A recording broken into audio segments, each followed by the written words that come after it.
We are Jennifer, live. as you walked around looking at all the photos, we Yeah. don't have a picture of Constance Markovich. We don't. We need a picture of Constance Markovich. We actually need to frame a portrait of Kate Kennedy. I was thinking about that this morning, actually, and I have an idea for our that I want to float to our scholarship committee for essays. But first, welcome everyone to our very first book club chat with the Dowling Library and author Patricia O'Reilly, who joins us from Dublin. Thank you. With me is Anne Cassidy-Carew, our current cultural director and junior past president of the United Irish Cultural Center. And we are joined live by guests Valerie, Leah, and Julie. Thank you.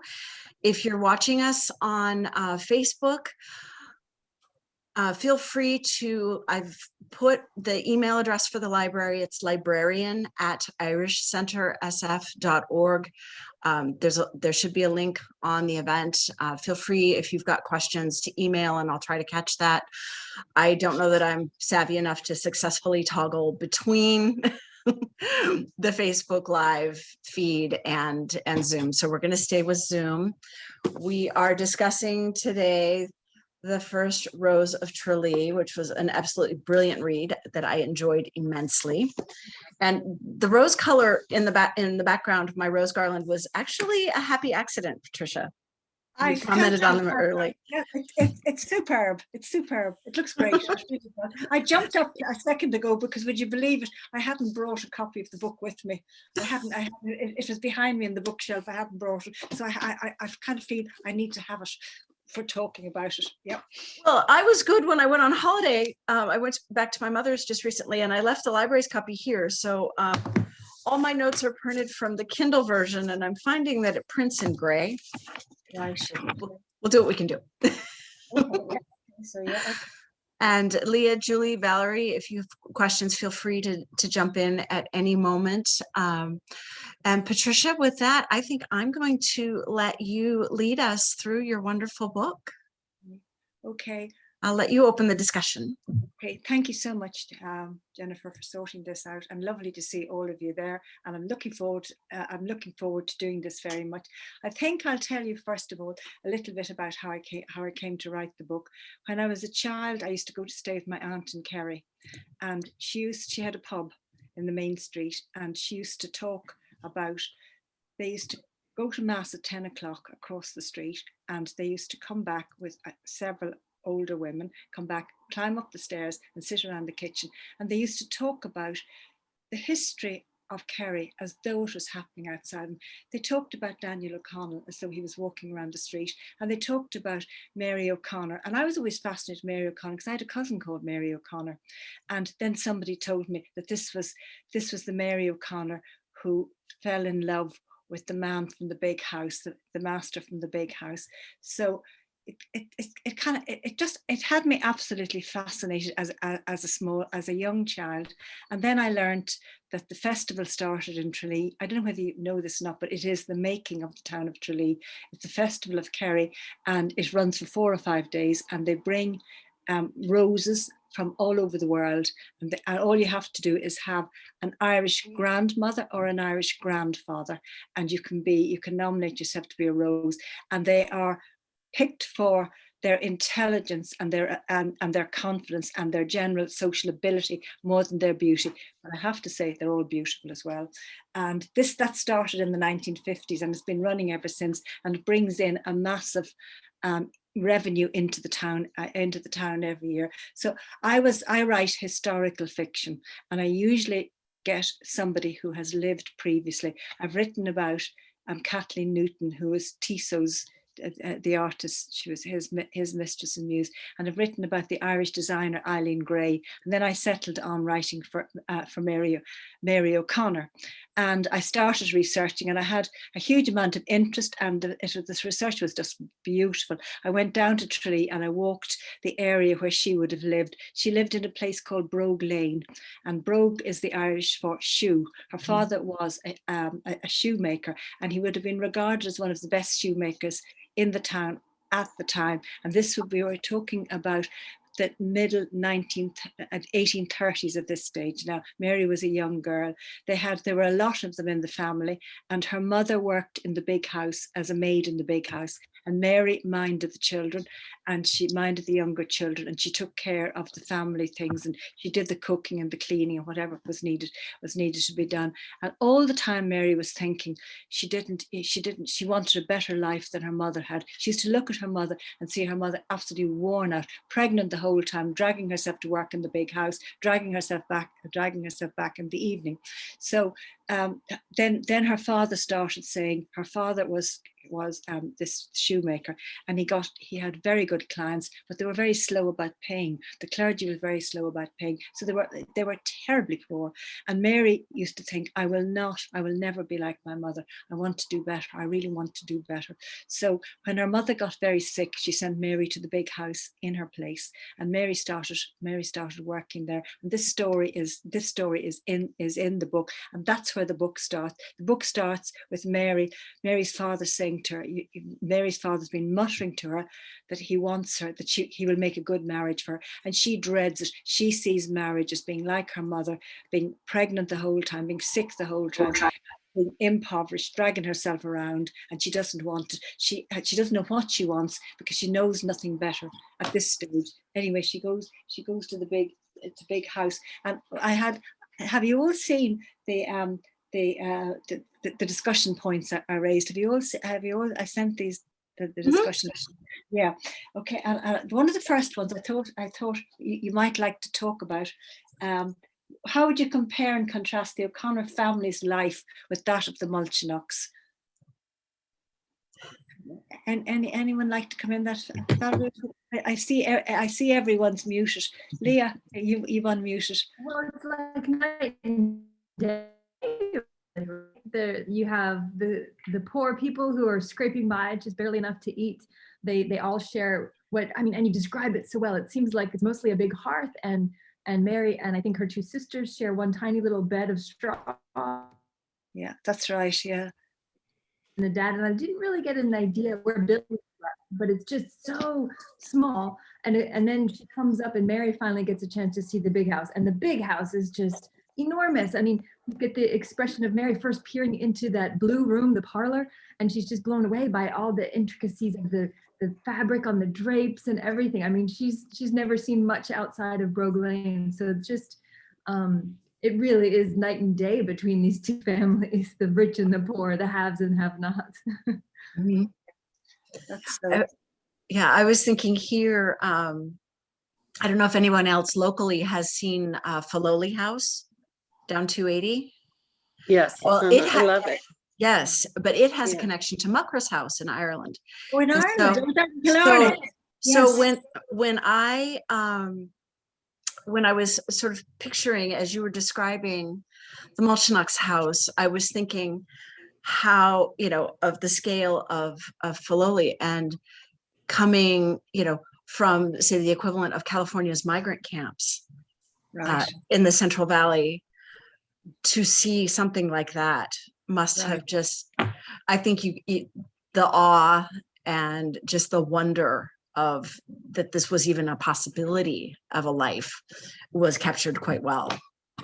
This is what, and I had in the story that this is kind of, that she realized that that this was a life, that people did live a life like this. So then she was no longer stuck in the rut of Brogue Lane. She thought you could aspire to this, but she had no idea of how to aspire to it. And I thought, and it was true, because the Mulchinocks, they owned a shop. They owned a shop that became, when I was a child, it was called the Munster Warehouse shop. And my aunt used to get all her clothes sent up from that. That was where the Mulchinocks had their store originally, and they had all these very luscious materials that they brought in. And again, she would have seen in the Mulchinock family, she would have seen that they would have been using those materials, and she would never have seen anything like them herself. Valerie, what about you? Did you have your thoughts? But I Oops. think you need to, you're mute, Valerie, I think. Oh, I'm sorry. Excuse me. There we go.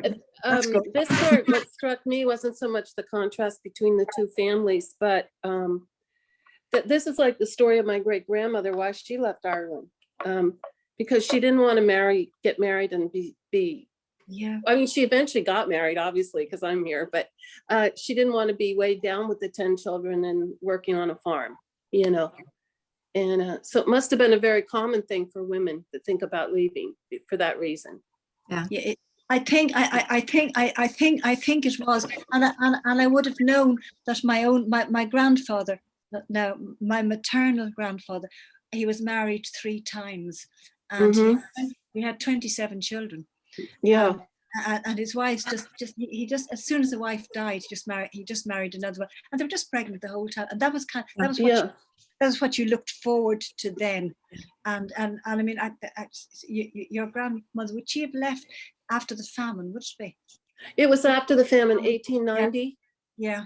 She left, but I think they were still pretty. Well, actually, they were pretty poor right up into the 1970s, you know. But yeah, they were pretty poor when she lived there, and it would have been the same thing though, just living on a farm with 10 kids. Not that that could be a nice thing too. I don't mean to criticize. It's horrible, the situation. Yeah, But yeah, and this, what struck me, as we were, is also the contrast between Mary and this situation that she was facing, and her thoughts as she and her mother are basically sneaking into the church for her mother to be churched after her latest birth. And Mary's thought, how could the church encourage families who had nothing to have child after child and yet regard childbirth as unclean? Yeah, that was the way of it. My mother was churched. My mother was my mother was churched. I think churching has died out now. I certainly wasn't churched after my children. I wouldn't have been anyway. And it was, we would have been. The clergy were wonderful and they did wonders for us, but we were very clergy ridden, and we needed to disentangle from the clergy. And I was wondering, and I always hoped that I handled it right. Mary's development throughout the story, were you aware of that, all of those who read the book? How she developed, how she changed, how she matured. Did you feel that? I did. Go ahead, Leah, Julie. Yeah. And if Julie, you're on mute. And anyone who wants to speak is welcome to unmute themselves or just remain unmuted. Yeah. Dogs and cats Zoom bombing are welcome. Remain unmuted because we have such a lovely number that we can kind of come in and out quite easily, can't we? Yes. I was one of the relationships actually that struck me most with Mary was, and I just lost his name, the teacher. Oh yeah, her teacher, Mr. Foley. Yes, and how he actually actively encouraged her in an era when women were not encouraged, and the attitude was more like her father's. So what does she need to know to be raising babies? That's right. Well, having successfully got mine just barely to 13, you need to know a lot. Thanks. Yeah. Okay. Yeah, yes. And the story I had that Mr. Foley was quite horrified about, that story about the young man from Limerick marrying the servant girl and then murdering her, and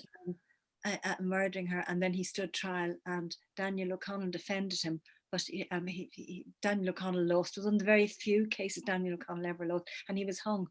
And that was created a furore at the time, because they never thought the gentry would hang for killing a servant girl. So that was, and the Foley was seeing that if Mary picked up with William Mulchinock, this could be what would happen to her. He was worried about this. He was very worried about this the whole time. I would have thought.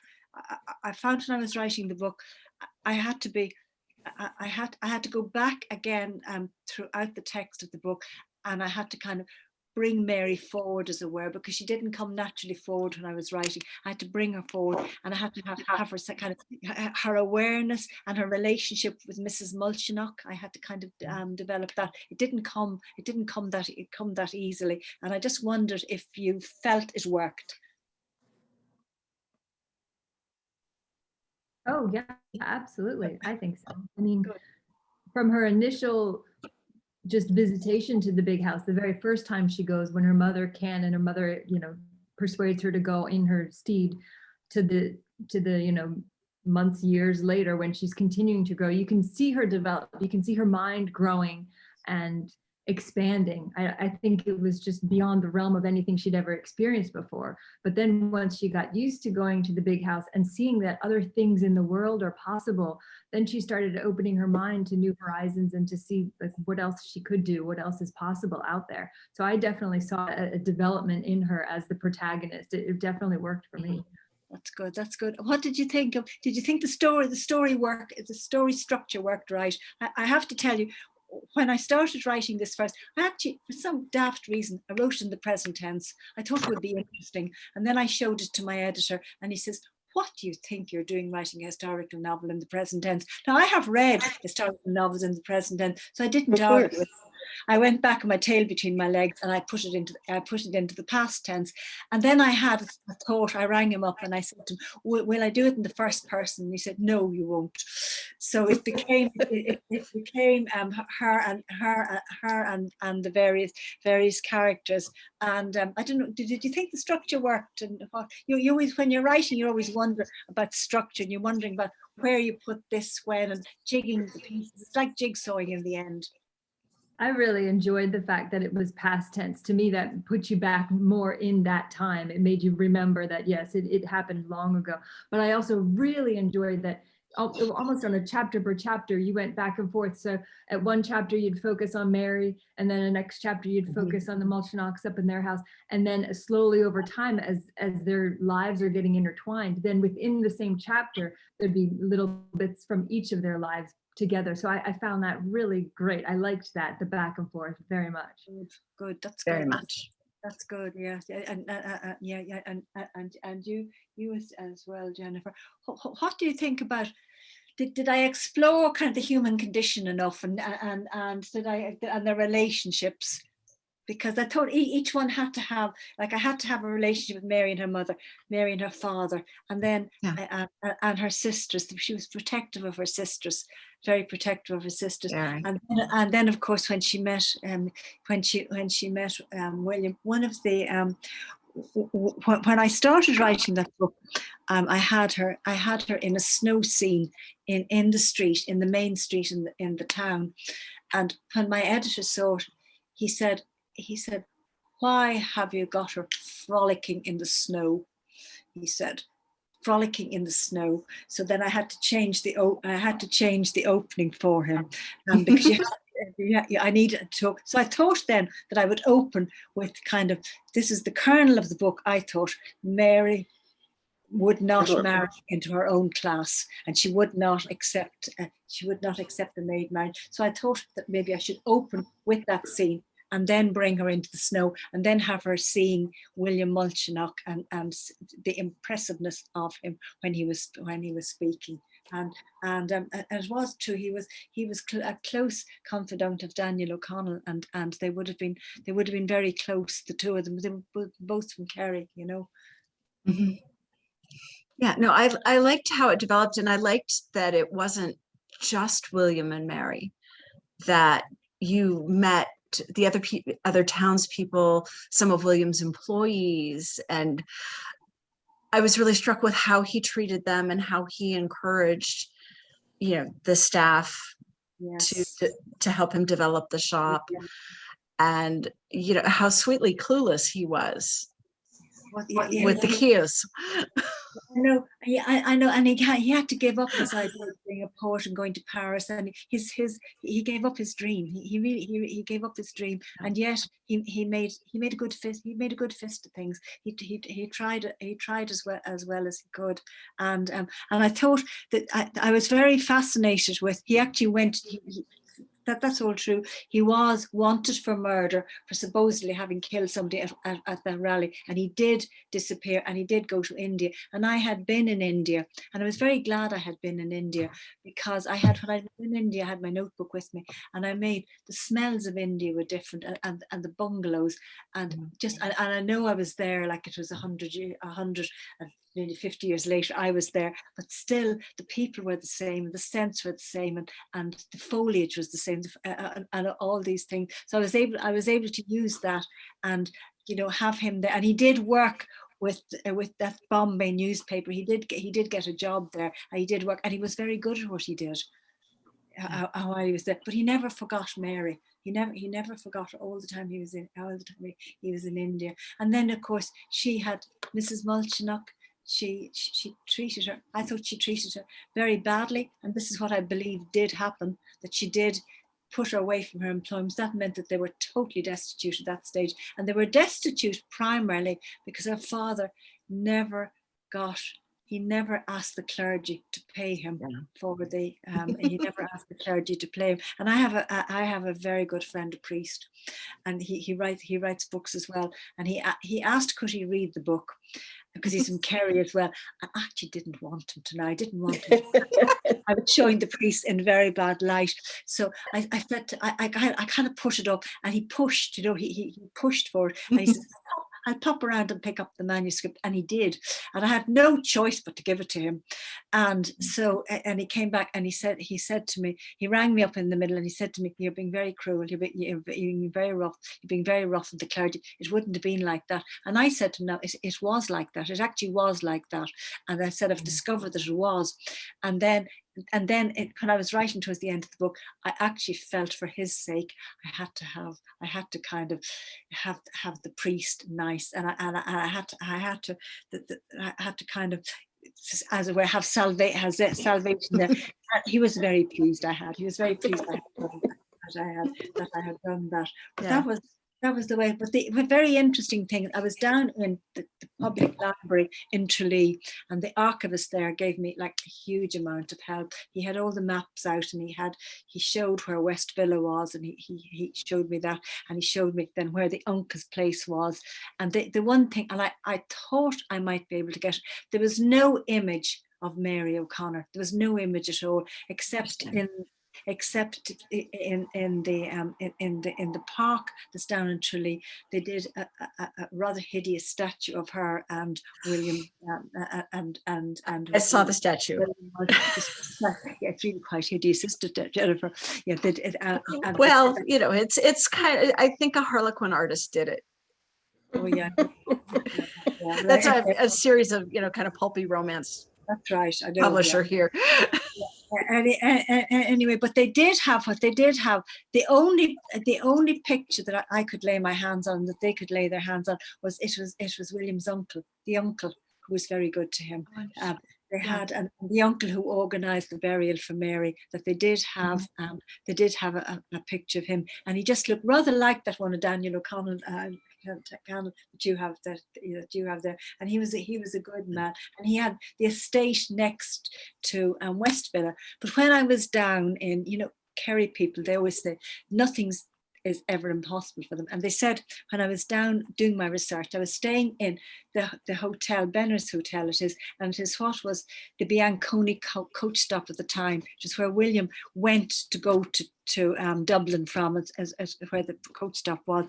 And I would say, and like the outside of the hotel would still be the same as it was then. So I was staying there, and what was I going to say? God, it's something very interesting to tell you now, and I've forgotten it. I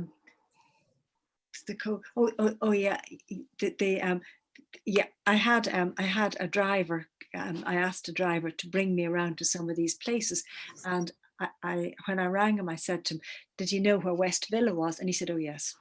And I thought, well, that's great. He knows where it is. So we set off driving, and he didn't know where West Villa was, and he drove up and down and around, and then he said, I'll turn the meter off and we'll have a look. So we drove, and then we met a fellow on a bicycle, and he stopped him and he said, do you know where West Villa was? And he said, no, I never heard of it. And he says, well, it would have been in the 1840s and 50s. And your man looked at him with total horror, and he says, no, I wasn't alive then. And he was dead serious. He was dead serious. And he got up on his bike and he went off again. So I said, then he said to him, I'm sure it's around here somewhere. He stopped the car and he got out. He was peering over a hedge. So I got out and I looked as well. And then we decided that really we couldn't find West Villa. And I was told, some people told me it was still there. Other people told me it was long gone. So I don't know what the situation was. I don't know what the situation is, but they had different stories about it. The West Villa. And I'm sure You also refer to it as Anna, or I'm not sure how you pronounce it. Anna, and I don't know if that was the same name as the big house or just sort of that area. It's like Anaugh or something. Oh, I'm not going to be able to find it. Oh, it's in the townland of Anna. Anna, okay. What's the townland? Townland, the townland, because they have the townlands are all around the place, and then they have the townland would kind of come out from the church probably, and different townlands. There would be plots of land kind of circulating around the church. From the church, that would have been the townland then, and you know, some of the names have still stayed, others haven't. Okay. Yeah. That conversation about townlands and names comes up in our Irish genealogy class. Of course it does. Of course that meets here. Oh, Julie's asking, Patricia, if you would, what does it mean to be churched? Okay, hi Julie. Being churched is that it was a Catholic custom. It was a Catholic custom that when a woman had given birth to a baby, that she was unclean. And she would have been unclean until she was churched. And usually she was churched about 6 weeks after the birth. And you went to the church. Usually it was done without men being there. The whole thing was that they did not want to upset men by having men at it. So the woman went, and she usually went with her mother, or if her daughter was older, or a family member usually, and she went to be churched. And the churching was done before masses started on a Sunday usually. That would be kind of maybe about 7 or half 7. And you weren't allowed into the church until you were churched after having a baby. So you were met when you were being churched in the porch of the church by the priest, and he gave you a candle, and he lit a candle, and he led the way up the aisle, and then he said prayers over you. There were certain prayers that he said prayers over you, and then he blessed you, and he said the Our Father usually, and then you were churched, and then you were allowed to receive communion, and that was church, and then you were back allowed into Catholic society again. You were no longer unclean. So that Thank you. Do they still do that? I had never heard of that. No, I think it's still done in certain places, but you don't hear. I had old prayer books, and I was able to find the Latin prayers of it and the translations, which I didn't use, and I did a modified version in the book. And I think that you can be churched if you want to, and I do believe it's only in Ireland it was ever done. Somebody told me that, and I don't know how true that is or not. I read Yeah, anecdotal stories, because my bachelor's degree is actually in medieval and Renaissance art and literature, and so I read instances of it with the Catholic Church throughout Europe, but it was more anecdotal reading, not right. It probably there was no reason why it would only be done in Ireland. It could have been done done elsewhere. But now, as I said to you, my mother was churched. What I hadn't realized was that the tradition had continued on for so long. Somehow I kind of gotten it in my head that it had stopped around the time of the Reformation, but no, no. And I know I know my aunt was churched, and I know like, but my grandmother would have been churched for church for all the children. And I know I have a cousin who is just about 10 years older than me. And when she had her first child, she actually wanted to be churched. She didn't feel right until she was churched. And I was kind of quite a stroppy teenager at the time. And I was telling her you don't have to do that, you don't have to do that. But she did it, you know. Anyway, that's church. Everyone happy with churching, are you? Well, it's one thing, I think, if it's voluntary and welcomed, as opposed to you can't go out in society until we do this because you just did your duty, but you're unclean. Really? My priest friend who read the book felt that it would have been nicer if I hadn't been quite as brusque was the word he used with the churching, that if I had presented it more as a blessing. But really, it's because men are afraid of women, and I think, isn't that what? And I'm not a radical feminist or anything, but I think those kind of rituals do stem from, because Muslims are like that too. You know, they're afraid of women's reproductive systems and all that stuff. It's women's fertility, and it's kind that's of, it. Yeah, I that's suppose good. it's a huge and it would have been traditionally in Ireland, like it would have been something that the men would know nothing about.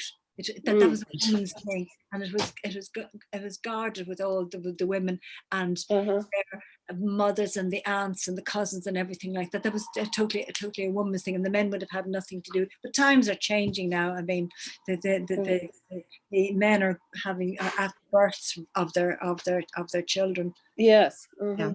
So anyway, the central theme of the book. What did you pick up on it? What did anyone pick up on that?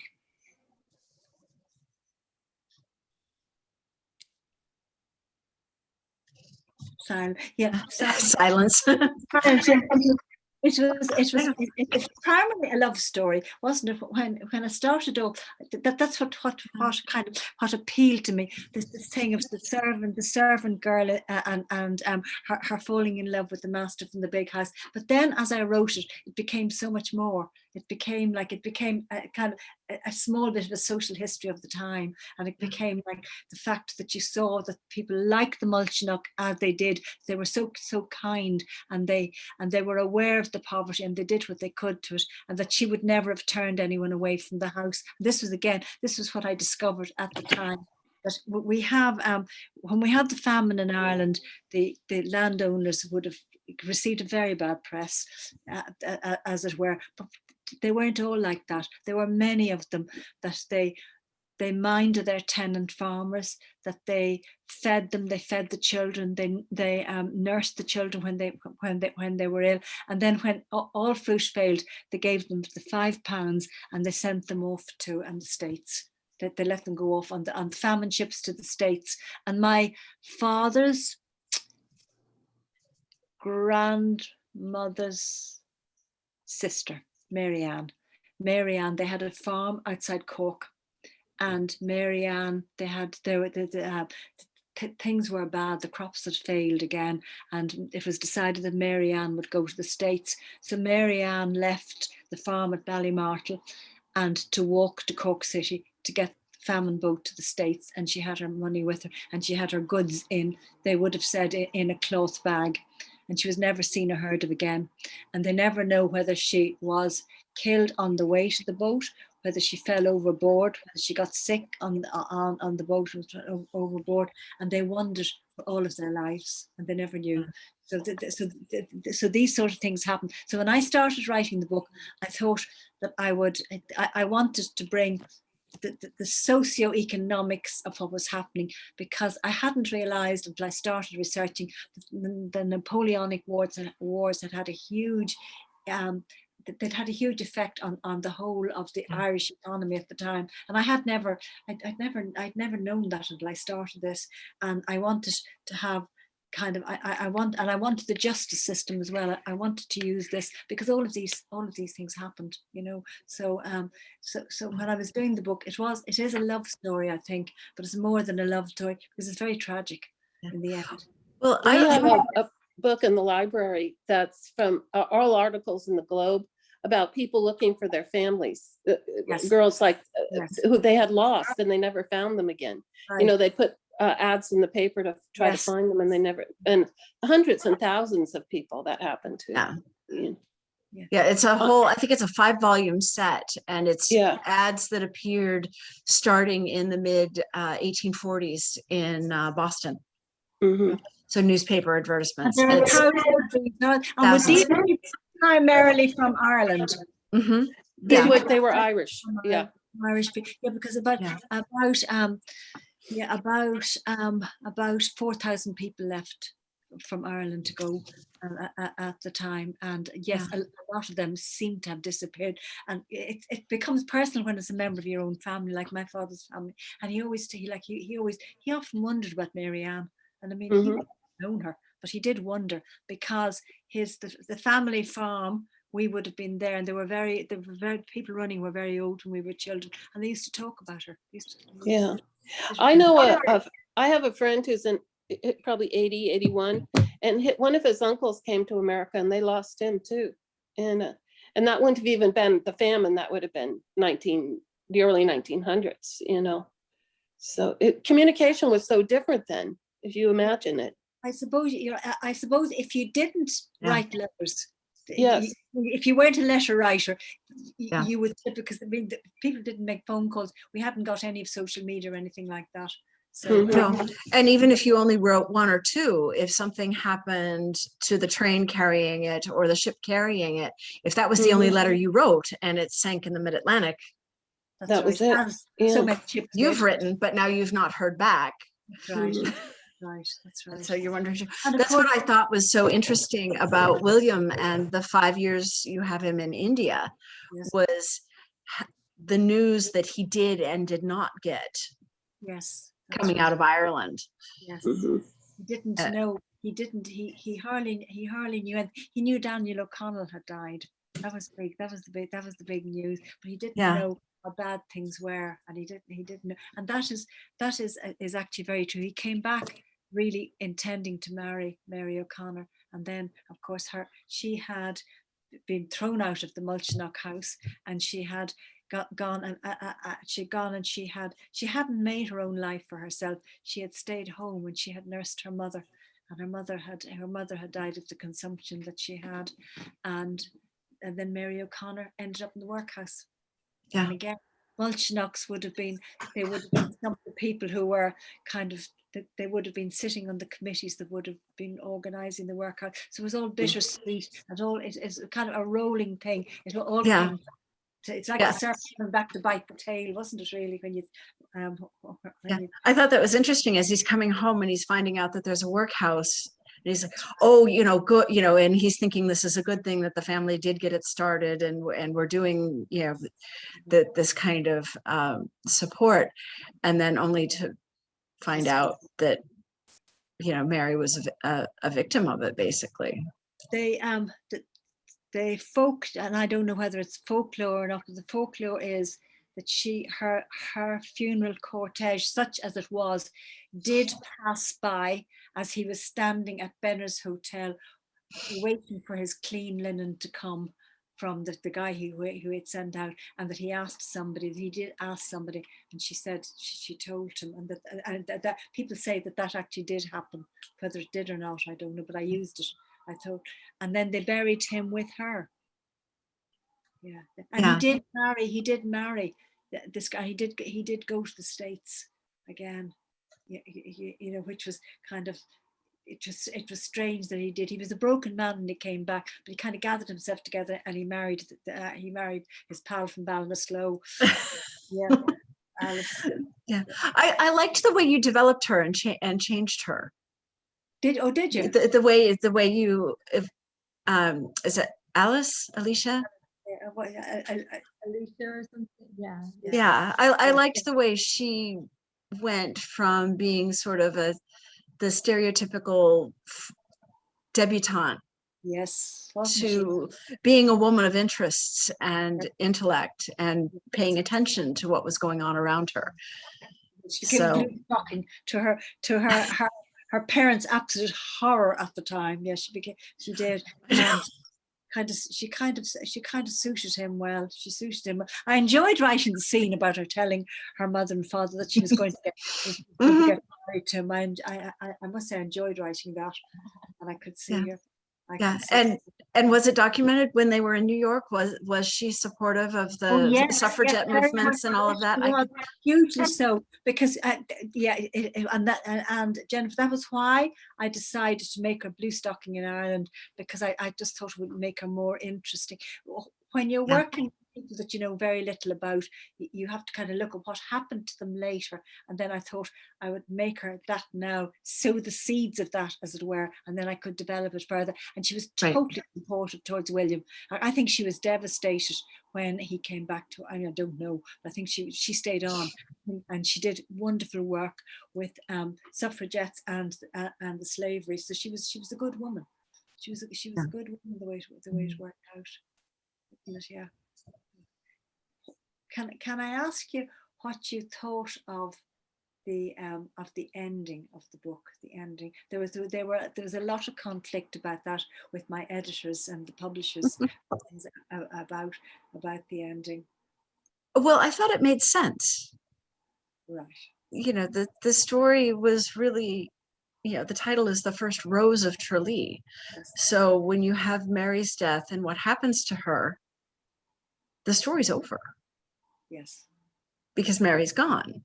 Yes. But I liked in the epilogue and the afterword how you sort of expanded on what William did with that, both to his detriment, Yes. you know, and America's gain with his wife. Yes, wasn't it? Yeah, wasn't it? And it was right. It was right. It was right that it should be. And I mean, she encouraged the publication of his poetry, and that was. I mean, Longfellow. We would have had Longfellow hammered into us in school, and we hated him. we knew he was. I mean, Longfellow was a fan of Mulchnock's of William's poetry. I actually read some of William Pembroke's poetry online last night through the New York Public Library. They scanned some of his books, and so I was able to read the pages. Read some. They're rather lovely. Yeah, they're lovely. They are lovely. They are lovely. And he had a great talent. And if his father hadn't died, and if he had got to Paris, like we would wonder what would have happened. It would have been a different book. It would have been totally different. Totally different book. But you know, the interesting thing was the poem that I read mentioned Alice, and it made me wonder, you know, since he was involved with her and had met her family before, it's you know, was he writing to her, and you know, and had thought a little more fondly of her, but just wasn't particularly ready for the whole idea of betrothal and marriage, which would have made him more receptive. Because it was quite a lovely poem, and it had element. The one that I read that I didn't bookmark on my digital page. Was this when he married Alice, or was this beforehand? That's what I was trying to figure out, because I was also reading this, you know, on my phone that's about this big, and you know, scanning the page, moving it around. So, you know, on a proper screen, I want to go back and find that book and look and see where that, because it's in that collection of writings. But I don't know if there's a date for when it was actually written versus when it was published. I know exactly what you're talking about, Jennifer, and I read some of that, and I presumed that was after he had met her again and married her. I presumed it, because I hadn't thought he hadn't been that impressed with her, you know, initially. He hadn't been at all, and he had been. I mean, he had left on very bad. Again, that was me making it up, presuming this is what happened. But he had gone and stayed there, and then he had come back, and it was said at the time, it was thought that yes, her father would have, that she wanted to marry him, and the family had checked out, like he was a man of substance, and Anyway, which a businessman, father of a daughter, would have done in those of course, in those they days. wouldn't do it today, wouldn't they? Wouldn't they even do it today? My grandmother would. Oh yeah, definitely. When They would check as in. It's a horrible thing. We still do it in Ireland, particularly outside of the cities. We still look at the person's family, and we look back into their grandparents, and we look for what were they like, scandals or otherwise. We do. well, my Irish grandmother had similar conversations with me when I was planning my marriage about provision and family and the broader connections and what was he bringing to me and our family and what was I bringing to them and their family, and did I think it was going to match up well? And it is enriching, isn't it? The whole thing is. It was a fascinating conversation. Can I ask, have you all been back in Ireland, or have you been in Ireland? I have. Just the once. Okay. And I've been a couple of times. But I spent St. Patrick's Day 2001 in Tralee. Oh, did you? Right. Yes. And did you like it? Loved it. But that was the year of the foot and mouth. So, a lot of our travel plans changed as we got there. And we ended up in Tralee because everything was canceled. Yes. In Dublin. And so we were in some of the working our way around to Shannon before we flew home. And so there we were. Did you go to Martha's house? Just walking up and down the streets, and I found this pub with a young man doing an Elvis impersonation. The Emerald Elvis, and he was wonderful. And I owned on vinyl the album that he was performing in the pub. We were the only Americans in the pub. Right. They must have been delighted with you. It was brilliant. But the surrounding area, we stayed at a little bed and breakfast right across from a dog racing track. Right, yeah. Right. And it was just beautiful. The best Indian food I've ever had, I had for dinner when we were in Tralee. Jennifer, I think that fella, that Elvis fella, must have got around or had a brother, because we were in Ennis in 1992 visiting Patty Brogan, Josephine Brogan's sister in Ennis, and we had that fella playing in a random bar as well. So. It could have been him, because the woman we were staying with said, "Oh, you saw Liam," and I lost his last name, but apparently he had been scheduled to play in Dublin for the St. Patrick's Day festivities, and since it was all canceled because of the foot and mouth, he was home playing with his with his lads. Okay. Oh, was he good? Quite. Oh, that's good. Yeah, he was performing mostly from the Live at Graceland album. Right, okay. Yeah, so I'm just gonna wear my nerd hat proudly. There were moments where if you turned your back to him, I felt like for a split second, it felt like he was live in Ireland. Yeah. I still have the poster at home that he signed for me. Oh, that's so funny. I gotta That's find. We have a picture of him. I must find it now. We're gonna have to compare. Yeah, for sure. Now, how many times have you been to Ireland, Anne? 30 or 20? I've only been there 13 times, but I've been to New York 35. So, because New York's a little easier. Where do you go, Anne, when you come? So, I had the great fortune, and Jennifer and Valerie have heard this story many, many times, but I've had the great fortune. And for some reason, my Zoom usually has the background of my mother's house on it. So she's in the Ox Mountains of Sligo. Oh, right. And in a little tiny town called Templeboy, Denala. Yates country. Yeah, right there. And we used to spend anywhere from 8 to like 11 weeks on my grandparents' farm, living the life of, crazy American kids being on a farm for an entire summer, eating potatoes every single day that got picked from the garden. But, there was something that so Ireland always has a special place in my heart, because for many, many summers, that's where we spent it, and we got to do everything from watching my uncle, we got to turn turf, we got to hand do and put the turf so that it stood up like a teepee. And we'd go back and we'd flip it over a day or two later. And I thank my lucky stars to this day that my mom was able, that's where we'd go for the summer while my dad's here. Turf cutting is I've stopped now. It's the bogs are protected. They're protected, so there's no turf cutting now. And the peat stations that we had that were an integral part of the Midlands, they've closed down. That hurts my heart just to know that, and I understand. I think there's nothing like a turf fire. Oh my! We used to go down to a place off the Shannon, and the guy down there used to give me a couple of bags of turf every time I was coming home, and I used to savor them in the fire. There's nothing that compares to the smell. Oh, I agree with you. Turf fire. I mean, it really is. And on top of that, so my grandparents' house had the typical large hearth, but my aunt, to this day, probably the last time we saw her, which 3 years ago, she has the old-fashioned stove where you lift up the circular thing, and you put the turf into it. She still cooks on that.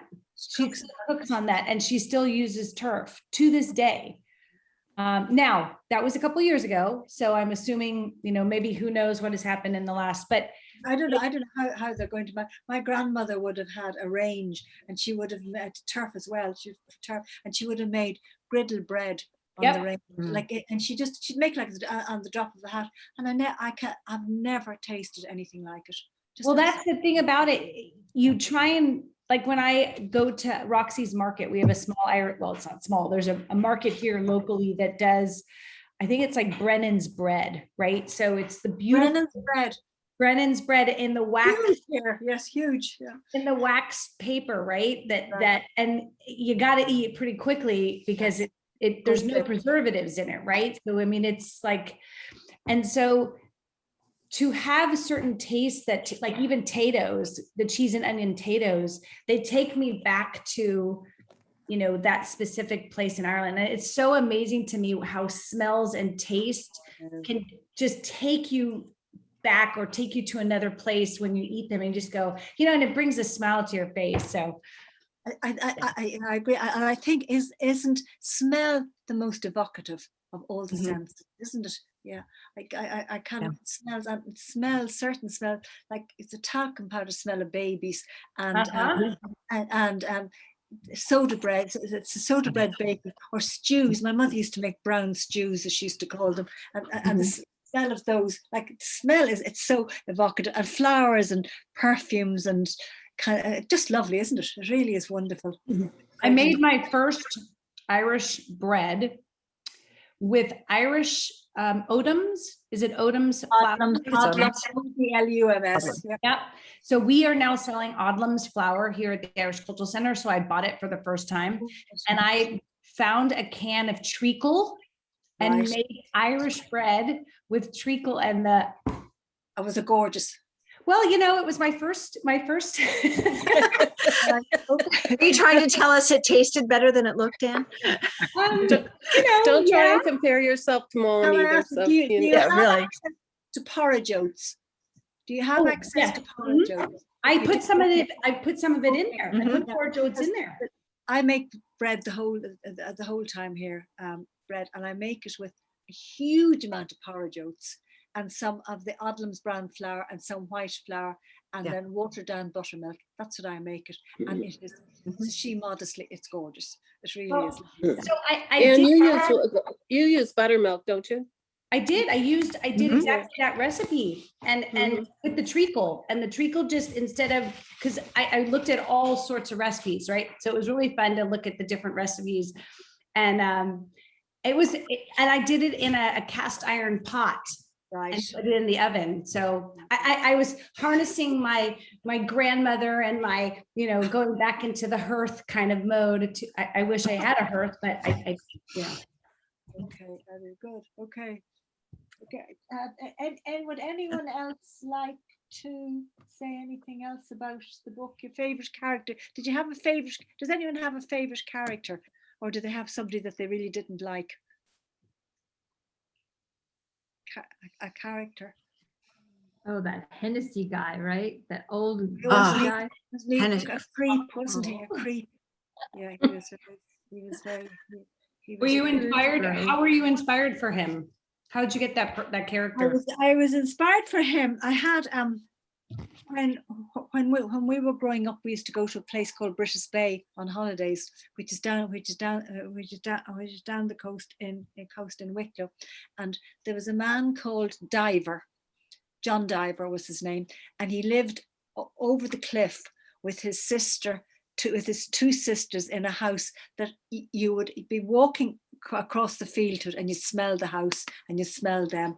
It was absolutely filthy. But for some reason, my mother bought eggs from them. Now, for some reason, my mother bought eggs from them, and she used to send me and my brother to get the eggs from them, and we hated going there. And he used to leer. He actually used to leer. And he met my father one day, and he said to my father, "That's a fine girl you have." And I remember my father came back, and I don't think he was particularly amused at all at the idea, but he was absolutely grossed out. And I was terrified of him. I was really terrified, and I would take the eggs and run. Anyway, so and Hennessy would have been I was remembering Diver when I was writing about Hennessy, because I think when you're writing that you do draw on your own. I don't know that I could pull people up from nothing, to create them. I think it's somebody I need to have known. Like, I would have known people like Mary O'Connor. I would have known men like William Mulchinock, and then to add to them. Yeah. So does that answer? Yeah, that the question. And the other thing and it was a true story. The Hannah and Danny, and the Hannah and Danny story. That was something that I would have heard. Now, only when I started researching this, the archivist said to me something about there was this story around the same time. So that's how I incorporated that. In, and I made Hannah be Mary's best friend, because when you're writing fictional characters, they need a best friend to sound off. Yeah. Well, Patricia, Mary, go ahead, Val. I was just, I'm learning to write historical fiction. I'm writing little novellas. That's great. Good luck. I've actually written one, and I want to work on my dialogue. And I was wondering what your thoughts on using dialogue in historical fiction, because it's a great way of telling a story, right? But yes.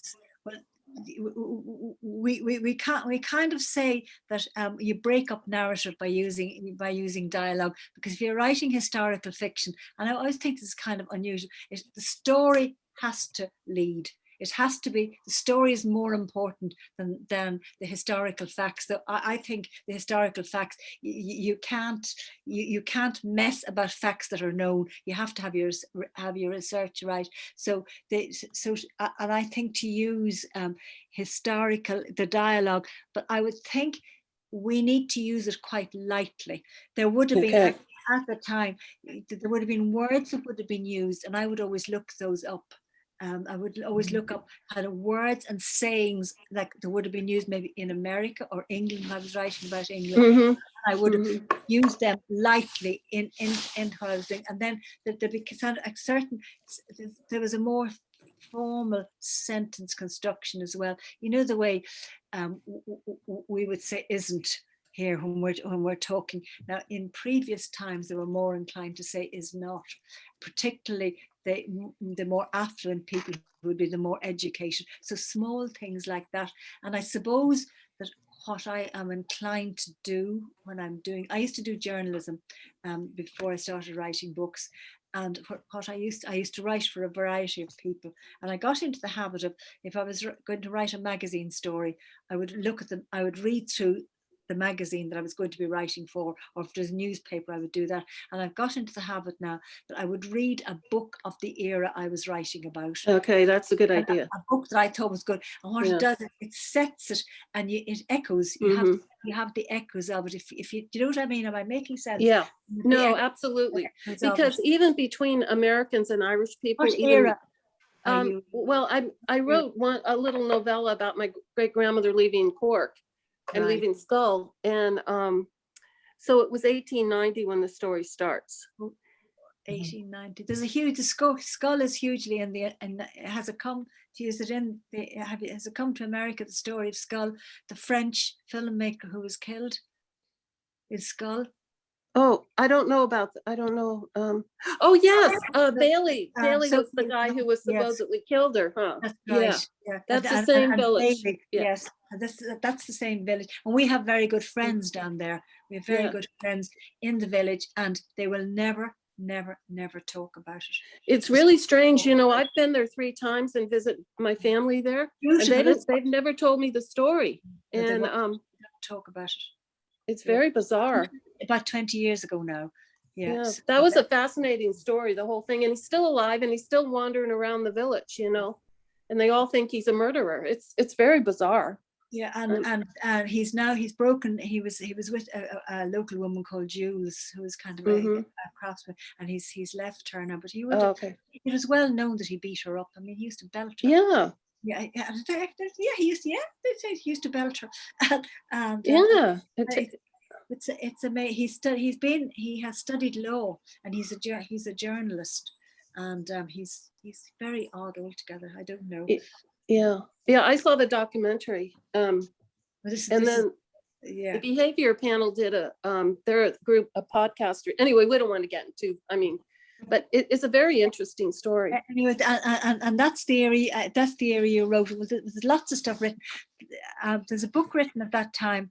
It's by a writer called Marita Conlon McKenna, and is about people leaving Ireland around that era, and it's actually set in Skibbereen. Oh, Skibbereen. Okay, that's close by. Yeah. Skibbereen, yeah. It's set in Skibbereen, and I can't remember the name, but that's a lovely book, and she has it very authentic. I would have thought. I enjoyed reading it. Yeah, no, I only have one chapter on leaving because mostly it's about how she arrives in San Francisco, you know.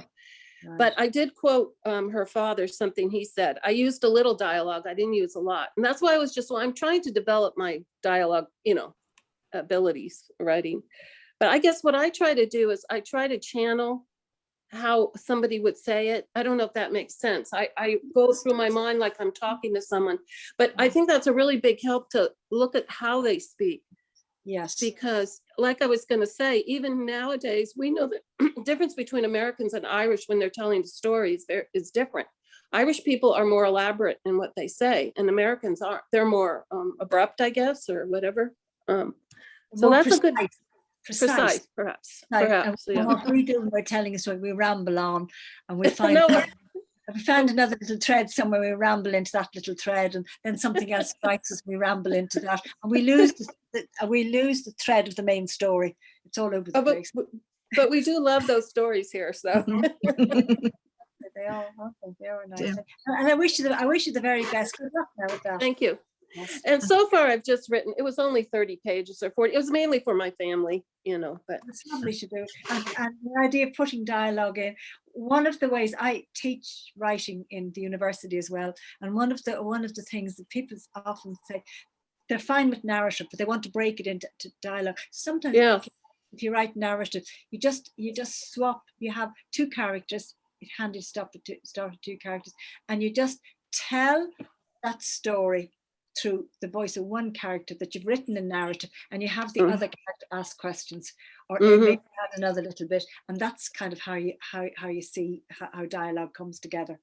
Oh, okay, good. Okay, thank you. That's a good. You know what I mean? You have what you've written in narrative, and now you want to turn that into dialogue. So you have 2 characters, and you have one, the primary one, doing most of the telling, and then you have the other one, and you will find as you write that it'll come to you. So Patricia, I think you might have to teach us some writing classes with the Irish Cultural Center. I think that we might be onto something. Oh, Yeah. it'd be lovely. It'd be lovely. Yeah, I do. I have. I've been doing it in the university in UCD, and we have them. We're in Zoom now. We're back to Zoom again in September. We're off now. But we've had. It's been the most wonderful thing to see people coming, who kind of want to write and they're not sure how to, and to see them, they blossom. Actually, they blossom as they write and as they grow in confidence. And we use hugely using memoir as a jump. If you use memoir, and then what you do is you build on, you use memoir as your original building block, and then you build on that.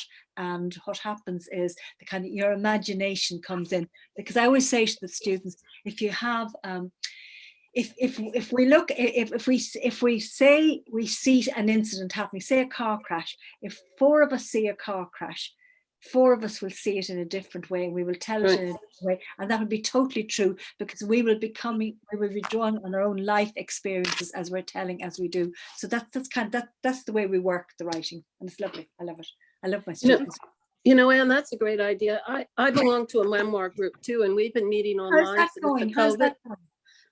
And I have 2 groups, and it's working really well. And it's been a lifesaver, actually. It's been something that's really engaging during all this COVID, quarantines and stuff. Yeah. And I've really learned a lot. Amazing. I was always an adequate writer, because, that was my field kind of anyway, but it was all descriptive. And then I've learned how to make it more interactive, And anyway, it's a great thing. I think it would work really well online. So Patricia, we'll be talking to you. I'll join, and I'll get my group too. I'm going to give one more quick tour of the library here with Father Peter York, and there's Eamon Daniel. I'm looking. Yeah. Because Patricia had some really lovely things to say about some of our gentlemen here, and we've all now, in one form or another, met Mr. Daniel O'Connor. Yes. And there's Michael Collins, and I need to change the lighting in here. And Robert. Michael's not looking too good there, Jennifer. Your roses are beautiful. Michael's Jennifer. hiding. Oh, thank you. They're all silk. We did a Kentucky Derby Day celebration. Look, I'm moving aside. You can still. I have the poster of the book. They're all my books behind me. The books I've written. Oh, okay. That's wonderful. That's the poster, and I put that, and of course I did it wrong because I'm blocking it. Now you're blocking. That's okay. And I spent me just doing that this morning for you. I said I'd have that. That'll be very efficient looking. And here I am blocking it. Well, I'm just lucky that the library makes such a good background for me. Yours has worked so well with those peach colored roses. Yeah. Thank you. Are we? I think we're probably through, are we? It's been lovely. We've reached the time that we thought we would end, but this has been marvelous. So I'm happy to have let it carry on a few more minutes. Pardon? I said I was happy to let it carry on a few more minutes, because this has been wonderful. Thank you. You've been so generous with your time, and the book was such a wonderful read. It's been a joy for me, and thank you. And it was just lovely to meet you all. And Jennifer and Anne, thank you so much. You've made this so easy. It's been great. Good. I'm Well, so Thank glad. you. Thank you so much. I'm going to be following up with Jennifer, and we might have to set something up about, And Leah, thank you so much. Yeah, Leah has her. There we go. Okay. I'm afraid I Covers up. online.